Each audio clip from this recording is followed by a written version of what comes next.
मैं त्रिलोकी प्रसाद, सहायक शिक्षक, उत्क्रमित उच्च विद्यालय गोविंदपुर, आप सभी छात्र छात्राओं को एक संदेश देना चाहता हूं कि इस विपरीत परिस्थिति में, कोरोना जैसे वैश्विक महामारी में आप पढ़ाई का जो दंश झेल रहे हैं, पढ़ाई का जो अभाव आपके अंदर चल रहा है, उस अभाव को लेकर हम सभी शिक्षक चिंतित हैं। लेकिन विपरीत परिस्थिति में हम सभी को मिलजुल कर कुछ ऐसा कदम उठाना पड़ेगा कि जिससे हम सिद्ध कर सकेंगे कि कोरोना ने मेरी शिक्षा को कुछ भी नहीं बिगाड़ पाया। दोस्तों, कहा जाता है कि खुदी को कर बुलंद इतना, खुदी को कर बुलंद इतना कि खुदा बंदे से खुद पूछे, बता तेरी रजा क्या है। अर्थात खुद को इतना मजबूत करो, अपनी मेहनत को इतना बढ़ा दो कि तुम्हारी सफलता तुम्हें निश्चित मिलेगी। अर्थात खुदा खुद पूछेगा कि तुम्हें क्या चाहिए, तो हमारी मेहनत ही हमारी बुलंदी है। इसलिए हमें पूरी बुलंदी के साथ मेहनत करना है।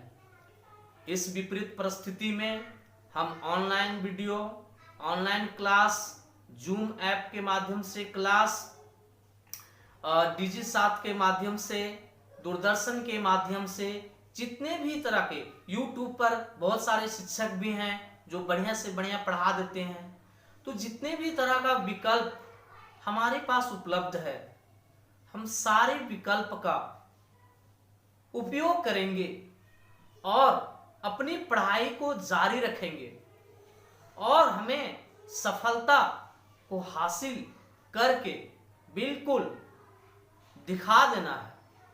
इसलिए मैं आप सभी छात्र छात्राओं को एक बार निवेदन करता हूं कि आप सभी छात्र छात्राएं विपरीत से विपरीत परिस्थिति में हमारा सहयोग करें और आप अपनी पढ़ाई को जारी रखें। जहां तक हो, जैसे भी हो, शिक्षकों से कंसल्ट करें, उनसे मोबाइल पर बात करें और उनका मार्गदर्शन जरूर लेते रहें। जो भी वीडियो के माध्यम से हम पढ़ाते हैं, उस वीडियो को पूरे ध्यान से देखें, फिर उसको पुस्तक से फिर पढ़ें, फिर से वीडियो देखें और उस पूरी बात को समझने का पूरा कोशिश करें।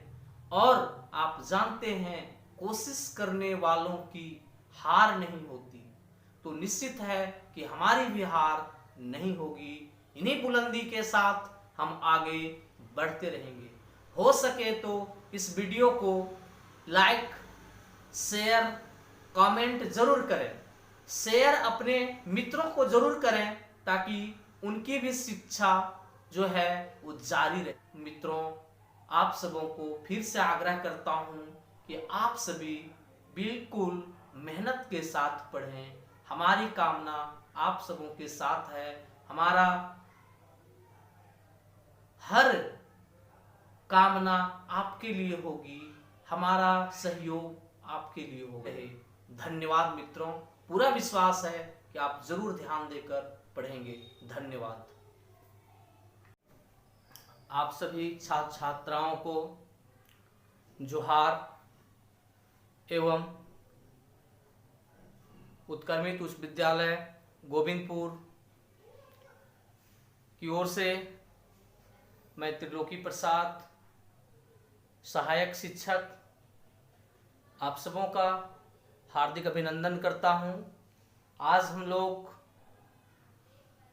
सूरदास के पद को आगे बढ़ाते हुए हम उनके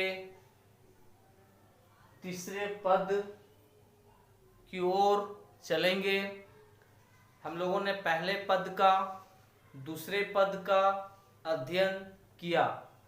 अध्ययन में हम लोगों ने देखा कि पहले पद और दूसरे पद की स्थिति क्या रही थी। आज हम गोपियों के एकनिष्ठ प्रेम को जानेंगे और कृष्ण के प्रेम और उद्धव के ज्ञान संदेश को किस प्रकार गोपियां ने नकार दी है और किस प्रकार से उसे एक कड़वी ककड़ी से उसकी तुलना करके उस योग संदेश को नकारने का काम की है। तो हम सबसे पहले इस काव्य का आदर्श वाचन करेंगे। गोपियां कहती हैं अपने कृष्ण के प्रेम को सिद्ध करने के लिए, सर्वोच्च सिद्ध करने के लिए कहती हैं, हमारे हरि हारिल की लकड़ी, हमारे हरि हारिल की लकड़ी, मन क्रम बचन नंद नंदन ऊर, मन क्रम बचन नंद नंदन ऊर, यह दृढ़ करी पकड़ी, जागत सोवत स्वप्न दिवस निसी, जागत सोवत स्वप्न दिवस निसी, कान कान जकरी, सुनत जोग लागत है ऐसो ज्यों करुवी ककरी, सुनत जोग लागत है ऐसो ज्यों करुवी ककरी, सुतो व्याधि हमको ले आए, सुतो व्याधि हमको ले आए, देखी सुनी ना करी, यह तो सूर तिन्हीं ले सौंपो, सौंपो जिनके मन चक्री, यह तो सूर तिन्हीं ले सौंपो जिनके मन चक्री। अर्थात गोपियां अपने एकनिष्ठ प्रेम को बताने के लिए यह कह रही हैं कि हे उद्धव, हे उद्धव, आप जो अपना योग का संदेश को देकर हमारे मन को भटकाने का प्रयास कर रहे हैं, हमारा मन भटकने वाला में से नहीं है, हमारा प्रेम बिल्कुल एकनिष्ठ है, हम किसी दूसरे के प्रेम और ज्ञान के जाल में पड़ने वाले नहीं हैं। कहती हैं गोपियां कि हमारे हरि हारी की लकड़ी, अर्थात हमारे जो हरि हैं, हरि मतलब कृष्ण, हमारे जो कृष्ण हैं वो बिल्कुल हमारे लिए उस हारिल पक्षी की लकड़ी की तरह है। हारिल पक्षी की तरह नहीं, हारिल पक्षी की लकड़ी की तरह। अर्थात एक पक्षी है हारिल, एक पक्षी है हारिल। हारिल एक पक्षी है जो हमेशा अपने साथ एक लकड़ी अपने पैर में दबाए रखता है। अर्थात वो उड़ते क्रम हो या बैठने का क्रम हो, हमेशा हमें अपने साथ एक लकड़ी को पकड़े रहता है। अर्थात लकड़ी से उस हारिल पक्षी का एकनिष्ठ प्रेम है, समझिए, यानी दृढ़ विश्वास है उस लकड़ी पर कि यह लकड़ी अगर मेरे साथ होगा तो निश्चित है कि हम कहीं नहीं गिरेंगे। उसी प्रकार गोपियां कहती हैं कि हमारे जो हरि हैं, कृष्ण हैं, वो हारिल की जैसे लकड़ी है, हारिल के लिए जैसे लकड़ी पर विश्वास है, इस हारिल को लकड़ी पर विश्वास है जिसे वो पकड़े हुए रहता है। बस हमें भी हमारे हरि पर विश्वास है। अर्थात हारिल के लिए लकड़ी है विश्वास के लिए, अगर हारिल को लकड़ी पर विश्वास है तो हमें हमारे हरि पर विश्वास है, यानी हमें हमारे कृष्ण पर विश्वास है। इसलिए गोपियां हरि की तुलना हारिल की लकड़ी से की है। अर्थात गोपियों के लिए हरि किसके समान है? हारिल के लकड़ी के समान है। मतलब गोपियों के लिए सब कुछ उनके हरि ही हैं, कृष्ण ही हैं। गोपियां यहां तक कहती हैं कि हमारे मन में किसी भी प्रकार के क्रम में, हमारे वचन में, हमारी बोली में, चाहे मन हो, क्रम हो, वचन हो, चाहे मन में सोचे या कहीं सामने कहीं झांके या कहीं कुछ बोले भी हम, तो सिर्फ और सिर्फ हर काम में हमें कृष्ण नजर आते हैं। नंद नंदन उर, यानी नंद नंदन, यानी नंद नंदन, नंद के नंदन, नंद के नंदन मतलब कृष्ण, यानी हमारे मन, क्रम, वचन में सिर्फ और सिर्फ नंद के नंदन अर्थात कृष्ण ही समाये हुए हैं। उर, उर का मतलब होता है हृदय, उर का मतलब हृदय, अर्थात हमने अपने हृदय में कृष्ण को बसा रखा है। यह दृढ़ करी पकड़ी, और इसे मैंने कृष्ण को बिल्कुल मजबूती के साथ, बिल्कुल एकनिष्ठ भाव के साथ, अनन्य भाव के साथ हमने इसे पकड़ी यानी धारण कर रखा है। पकड़ना नहीं, या धारण करना होगा कि हमने उन्हें धारण कर रखा है। किस प्रकार से? दृढ़ प्रकार, बहुत ही मजबूती से धारण कर रखा है, जिसे हम लोग कभी छोड़ नहीं सकते हैं। जागत सोवत, जागते हैं तो भी कृष्ण, जागते हैं तो भी कृष्ण, सोवत सोते हैं तो भी कृष्ण, स्वप्न सपना देखते हैं तो भी कृष्ण, चाहे वह दिवस हो चाहे निशी, अर्थात दिन और रात। दिवस मतलब दिन, निशी मतलब रात, यानी दिन रात हम गोपियां जागते सोते स्वप्न देखते अगर कुछ भी करते हैं तो सिर्फ और सिर्फ कृष्ण नजर आता है, दूसरा कोई नजर नहीं आता है। अर्थात जागना, सोना, स्वप्न देखना हो तो हम सिर्फ कृष्ण का ही देखते हैं। मन में किसी दूसरे का विचार हम कभी नहीं लाते हैं, ना हम कभी किसी का विचार ला सकती हैं।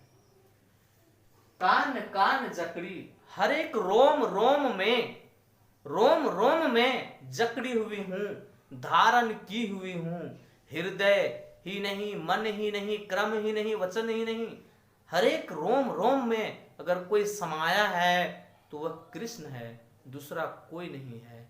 आजकल के संदर्भ में देखा जाए तो लोगों के आज प्रेम के कई रूप दिखते हैं, लेकिन एकनिष्ठ भाव का प्रेम किन्हीं के अंदर नहीं दिखता है।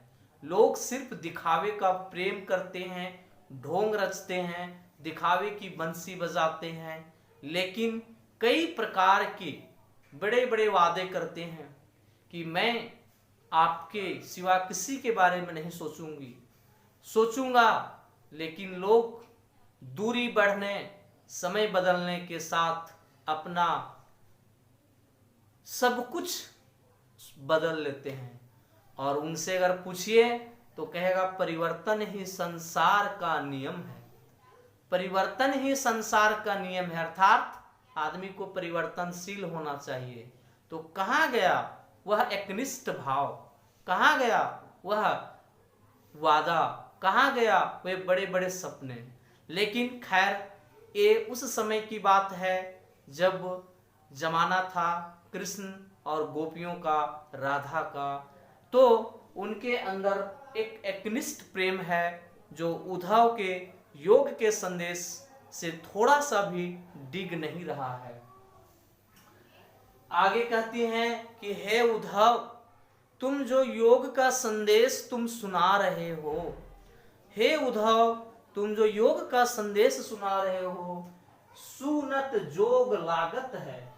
जोग का मतलब योग का संदेश, अर्थात ज्ञान का संदेश जो तुम सुना रहे हो, वह सुनने से ऐसा लगता है जैसे वह कड़वी ककरी है। कड़वी का मतलब कड़वी, कड़वी जैसे हम लोग नीम खाते हैं, या हम लोग क्या खाते हैं, करेला खाते हैं। और कड़वी क्या होता है जिनका स्वाद आप देखते होंगे। तो कई तरह का ऐसी चीजें हमारे पास है जो कड़वी लगती है। जैसे हम लोग खीरा खाते हैं, अंतिम क्षण में जब उसका हम लोग मुड़ी पर आ जाते हैं तो क्या होता है, कड़वी लगने लगती है। तो वही ककड़ी, ककड़ी का मतलब वही जो खीरा फूट हम लोग अब जानते होंगे, तो वही खीरा फूट जो होता है वो खाने में क्या होता है, कड़वी लगती है। तो वही कहती है कि सुनत जोग लागत है ऐसो, कि योग का संदेश सुनने के बाद ऐसा लगता है जैसे मानो तुम्हारा संदेश कड़वी ककड़ी की तरह कड़वी लग रहा है, उसमें थोड़ा सा भी मिठास नहीं है, अर्थात बिल्कुल निरस है, प्रेम का रस उसमें थोड़ा भी कहीं उसका छींटा तक नहीं है, बिल्कुल वो कड़वी लग रहा है, अर्थात निरस लग रहा है। निरस क्या लग रहा है, उद्धव के द्वारा सुनाए जा रहे, दिए जा रहे योग का संदेश, ज्ञान का संदेश गोपियों को कैसा लग रहा है, कड़वी लग रहा है। क्यों कड़वी लग रहा है, क्योंकि उनका मन पहले से ही कृष्ण प्रेम में रम चुका है। तो स्वाभाविक सी बात है कि मीठा पसंद करने वाला का भी अगर मीठा खाकर पहले से भी उसका पेट भरा हो तो मीठा भी उसको उस समय थोड़ा सा अकबक लगता, खाने में थोड़ा सा ठीक नहीं लगता, कहेगा ना ना बहुत खा लिया। वैसे गोपियां का एकनिष्ठ प्रेम पहले से ही कृष्ण के साथ है, तो क्यों हम ज्ञान मार्ग में पढ़े, क्यों हम योग संदेश में पढ़े। सुतौ व्याधि हमको ले आए, और तुम जो हो उद्धव, तुम तो बस लगा कि भोली भाली गोपियां, अबला गोपियां, नाबुझ गोपियां जो हैं हमारे इस चक्कर में पड़ जाएंगी। तो वही कहती सुतौ व्याधि हमको ले आए, कहते वह व्याधि, व्याधि का मतलब रोग उत्पन्न करने वाली चीज, व्याधि का मतलब मन में रोग उत्पन्न करने वाली चीज, व्याधि का मतलब मन में जो रोग उत्पन्न करे वैसे चीजों को व्याधि बोलते हैं। तो यहाँ व्याधि का मतलब जोग, व्याधि का मतलब जो, वही कहता है वह तो तुम योग का जो हमें हमारे अंदर रोग उत्पन्न कर रहा है हमको ले आए, हम गोपियों के लिए तुम ले आए हो। देखी सुनी ना करी, ना तो तुमने इसे देखा ना सुना, ना ही इसको तुम भोगा, ना ही इसको तुम भोगा, यानी तुम अपने इस योग के संदेश को ना तो तुम देखा है न सुना है, ना ही बढ़िया से इसको भोगा है। अर्थात कहने का तात्पर्य यह है कि तुम कुछ नहीं देखा सुना न समझा कि हमारी वास्तविक स्थिति क्या है, और तुम इस योग संदेश को, इस व्याधि को, इस दुखदायक पीड़ादायक चीज को तुम मेरे लिए ले आए हो उद्धव। यह तो सूर तिन्हीं ने सौंपो। अब गोपियां सूर के माध्यम से कहती हैं, गोपियां सूर के माध्यम से कहती हैं उद्धव को कि हे उद्धव, यह तो का मतलब यह योग का संदेश, यह तो यानी अर्थात यह योग का संदेश, यह योग का संदेश तिन्हीं लो सौंपो, उन्हीं को दे दो, जहां से तुम लाए हो वहीं तुम पहुंचा दो, तिन्हीं लो सौंपो, जिनको सौंपो जहां से तुम लाए हो, अर्थात तिन्हीं लो सौंपो जिनके मन चक्री, अर्थात जिनका मन चंचल है, जिनका मन चंचल है उन्हीं को तुम यह योग का संदेश दे दो, वे शायद ग्रहण कर ले। क्योंकि जिनका मन चक्री यानी जिनका मन चंचल है, मन चक्री का अर्थ होता है कि जिनका मन एक जगह स्थिर नहीं होता है। जैसे हम अगर एक कपड़ा दुकान में जाते हैं तो अगर कपड़ा खरीदना होता है तो हम क्या करते हैं, दुकानदार एक दिखाता है, फिर दूसरा दिखाता है, फिर तीसरा दिखाता है, फिर चौथा दिखाता है, तो हम लगता है ये वाला ले लें, पहला ले लें, दूसरा ले लें, अरे ये भी तो ठीक लग रहा है, ये भी तो ठीक लग रहा है, ये भी तो अच्छा लग रहा है, पता नहीं कौन ले, भैया थोड़ा एक दो और दिखा दीजिए। अर्थात मेरा मन किसी एक पर नहीं टिक रहा है। लेकिन अगर वही दुकानदार एक ही पीस निकालता और बोलता बस यही बचा हुआ है, लेना है तो लो, अन्यथा कहीं और देखिए। तो हम किसी चीज को और ना देख कर कहते हैं ठीक है भैया दे दीजिए। अर्थात हमारा मन तब चंचल होता है जब हमारे पास ऑप्शन हो जाता है, विकल्प रहता है। और कुछ ऐसे लोग होते हैं जो उसको समझते हैं और देखते हैं, कहते हैं तुरंत कि नहीं कपड़ा का मतलब तन ढकना, तो वो कोई भी एक कपड़ा लेके चल देंगे। लेकिन आज कई ऐसे लोग आपको देखने को मिल जाएंगे जिनका मन चंचल है, जिनका मन चंचल है, चाहे वो प्रेमी हो, चाहे प्रेमिका हो, चाहे स्त्री हो, चाहे पुरुष हो। कई ऐसे लोग मिलेंगे जिनका मन चंचल है और उनका मन हर किसी पर दौड़ेगा। अरे ये तो खूबसूरत है, अरे ये तो और खूबसूरत है, क्यों ना उसको छोड़ दें, इससे टाइम पास करें, इसके साथ कुछ देर बात करें। ऐसे लोग मिल ही जाते हैं और ऐसे लोगों की संख्या बिल्कुल भरी हुई है। तो ऐसे लोगों का मन चंचल होता है, वे किसी एक का कभी होकर नहीं रह सकते हैं। सवाल ही पैदा नहीं होता है कि वो किसी एक का होकर रह सकते हैं, मुश्किल है, नहीं एकदम नहीं रह सकते वो, क्योंकि उनका मन चंचल है। शुरू में लगेगा कि इनका मन चंचल नहीं है, इनका मन स्थिर है, ऐसा आपको लगेगा कि इनका मन चंचल नहीं है, इनका मन स्थिर है, परंतु बिल्कुल इनका मन स्थिर नहीं है। वो 1-2 साल दिखेगा, पता चला तीसरे साल में उनका परिवर्तन हो गया। परिवर्तन ही संसार का नियम है, यही वाक्य बोल देंगे लोग। तो मतलब कहने का तात्पर्य यही है कि गोपियों का मन चंचल नहीं है, उनका मन चक्री नहीं है, गोपियां मन चक्री नहीं है, अर्थात गोपियों का मन एक जगह बैठ चुका है। अब उनका मन इधर और उधर किसी भी हालत में नहीं भटक सकता है। तो उद्धव से कहती है, हे उद्धव, योग का संदेश तुम उन लोगों को दे दो जिनका मन कभी बैठता नहीं है, शायद वो तुम्हारा भी संदेश ले लेंगे, लेकिन हम ग्रहण नहीं करेंगे। तो हम देख सकते हैं, शुरू से समझ सकते हैं कि गोपियों का जो है उनके हरि ही सब कुछ है। जैसे हारिल के लिए उसकी लकड़ी, वैसे गोपियों के लिए उनका कृष्ण। गोपियों का एकनिष्ठ प्रेम झलकता है। गोपियों का मन, क्रम, वचन, सोते जागते हमेशा किसके बारे में सोचती हैं? कृष्ण के बारे में सोचती हैं। और चाहे सपना देखना हो, चाहे उठना हो, चाहे जगना हो, गोपियों को कौन सी चीज कड़वी लग रही है? योग का संदेश कड़वी लग रही है। क्यों? क्योंकि योग के संदेश में प्रेम का थोड़ा सा भी रस का छींटा नहीं है, प्रेम रस का उसमें थोड़ा सा भी छींटा नहीं है, बिल्कुल उसट है। और उसट होने के कारण, निरस होने के कारण गोपियों ने उस योग संदेश को किसकी संज्ञा दे दी है? कड़वी ककड़ी की संज्ञा। योग का संदेश कैसा है? कड़वी ककड़ी की तरह। योग का संदेश कैसा है? कड़वी ककड़ी की तरह। अब गोपियां जो है इस योग के संदेश को किन लोगों को देने की बात कर रही हैं? तो गोपियां योग के संदेश को वैसे लोगों को देने की बात कर रही हैं जिनका मन चंचल होता है, जिनका मन कभी स्थिर नहीं रहता है, जिनका मन कभी एक जगह बैठता नहीं है, वैसे लोगों को देने की बात कह रही है। तो मुझे आशा है कि आप लोगों को ये व्याख्या कुछ समझ में आ ही जाएगी और इसके अगले पद की चर्चा अगले कक्षा में हम करेंगे।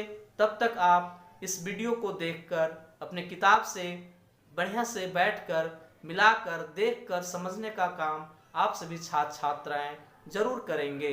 धन्यवाद।